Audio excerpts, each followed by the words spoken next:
$40 million. That's the staggering valuation commanded by many startups in the most recent Y Combinator cohort, with AI seed startups leading the charge. And companies like Airbnb, Dropbox, and Stripe, all Y Combinator alumni, have set the bar high for these new entrants. But what's driving this trend, and is it sustainable? Can these startups really live up to the lofty expectations that come with such high valuations? Or are we seeing a bubble waiting to burst? In the recent Y Combinator batch, over 30 startups were valued at $40 million or more, with some even reaching $60 million, a significant increase from previous cohorts where the average valuation was around $20 million.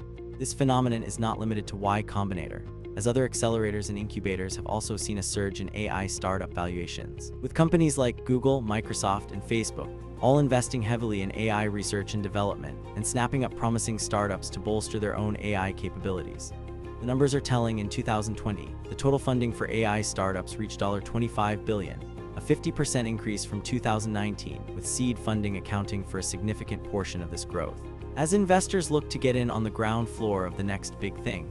But what's behind this surge in valuations? Is it just a matter of investors getting caught up in the hype, or is there real substance behind these numbers?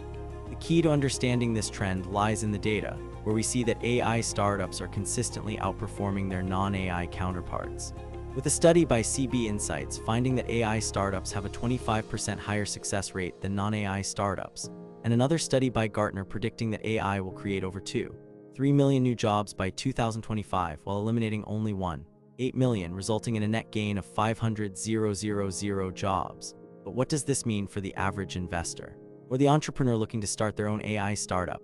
Are they just along for the ride, or can they really tap into this growth? The numbers are compelling, with AI startups like Zoox, a self-driving car startup, reaching a valuation of over $3 billion, and others like People AI, an AI-powered sales platform, reaching a valuation of over $1 billion in just a few short years. But can these valuations be sustained? Or are we seeing a repeat of the dot-com bubble, where investors got caught up in the hype and lost sight of the fundamentals? So what does this mean for you, the viewer, tomorrow morning when you wake up and start thinking about your own investments or your own business? Will you be looking to get in on the AI action, or will you be taking a more cautious approach, waiting to see how things play out?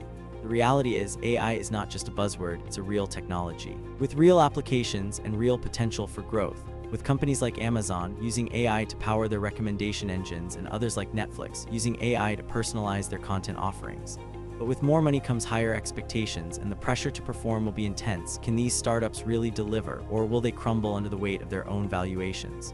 The stakes are high, with over $10 billion in funding allocated to AI startups in the first quarter of 2022 alone, a 20% increase from the same period in 2021, and with the global AI market expected to reach $190 billion by 2025, the potential for growth is enormous, but so is the potential for failure.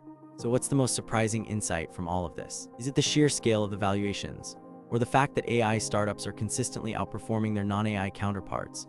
Or is it something else entirely, perhaps the fact that despite all the hype, AI is still a relatively small player in the overall tech landscape, accounting for just 2% of total venture capital funding in 2020? As you consider your own investments or your own business, will you be joining the AI revolution? Or will you be taking a more cautious approach? One thing is certain, the AI landscape will continue to evolve, and the startups that can adapt will be the ones that thrive. So be sure to subscribe to our channel to stay up to date on the latest developments in AI and tech.